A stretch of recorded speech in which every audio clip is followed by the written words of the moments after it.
Hey everyone, Rick Brown here.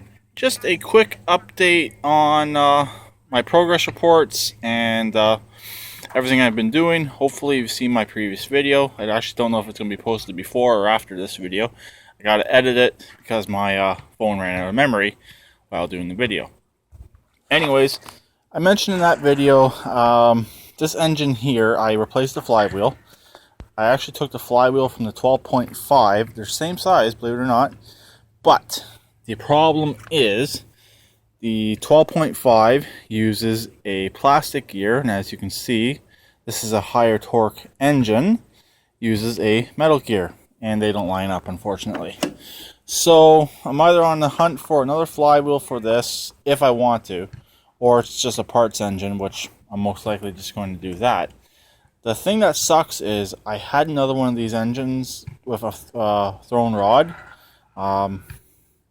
And in pretty much an identical tractor to my racer, but I meant to hold on to the engine, but space came first and I had to get rid of the engine. I basically ran out of space. I couldn't hold on to it no longer before I could completely strip it. I took all the usable stuff off that I needed offhand, the carburetor and the starter, but I never kept any of the covers or anything along those other lines. And unlike Beekeeper's engine, I don't think this one was rebuildable. But as it sits right now, the Craftsman is pretty much ready to be stripped fully. I'm going to pull this engine back out, save the fuel tank, save most of the wiring. I have cut the plugs off of it because I needed them for other stuff, for the Scots primarily, to get it fully finished. I broke the hood off on purpose, so it was getting in my way, didn't feel like unbolting it, and it was garbage anyways. So now let's talk about the Scots.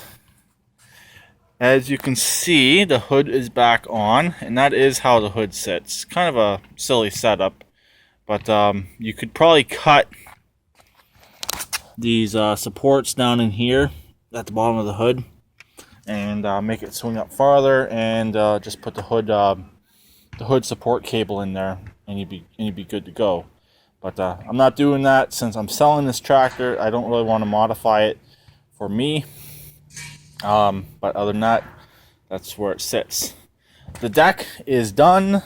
I could not put the mulching blades on because they turned out to be mulching blades, and this does not have mulching blades on it.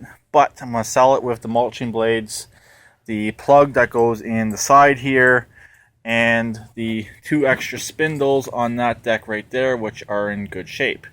These ones here, turns out the one's greasable on the left hand side when you're sitting on the machine, but this right one must be a replacement, or the right one for some reason is not greasable, which is nice to have greasable spindles, because they do tend to wear out and they seize up, but maybe that's what happened to the right one. It was replaced, and maybe the greasable one was more money.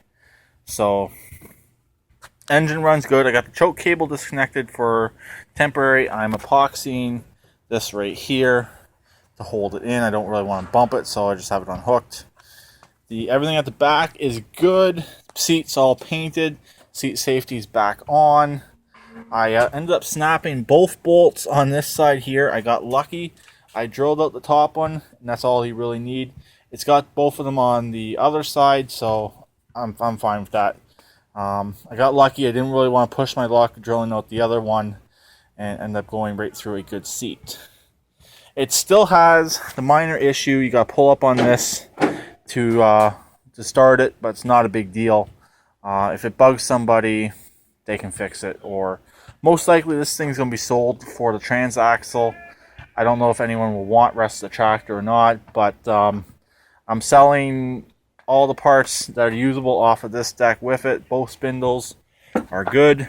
That one's just hitting the brake, but this one's perfect. And the rest of the deck is garbage. I may pull the idler wheels off and sell them with it. And the deck plug for the mulcher is going with it as well.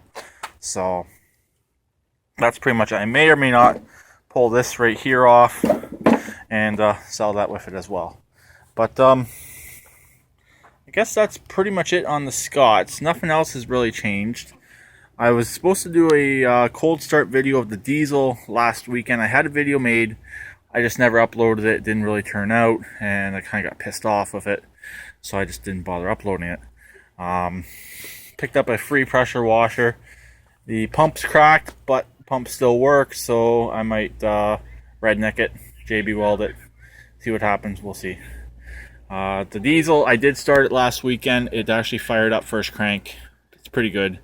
The Craftsman LT4000, sorry, not LT4000, ST16 has a leaky carburetor. The float's not holding, and it's leaking through into the engine, or it's leaking, it's draining out. So I may pull that off, clean that up, and that one's getting stripped probably next couple weeks. Pull the tranny, put the tranny aside for the GT. So some people might be wondering, what do I plan on getting after the Scots? I'm looking at a Baja bike, similar to what 805 Road King has. I'd like one of those type of bikes, or a bit bigger one. I'd love one with electric start, because you guys know I hate pull starting stuff. That's pretty much what I'm looking for, something like that, or a Craftsman GT 5000 or 6000, which will be a straight up trade for the Scots. I don't need the money from it, so I'd rather trade it for something I want or need, and go from there. But I guess that's pretty much it. Since you guys saw it running earlier, don't need to fire it up. You guys heard the deck spin up. Don't need to do that again. It sounds a lot better being greased. And yeah, I guess that's it. So hopefully it sells, and hopefully I get what I want.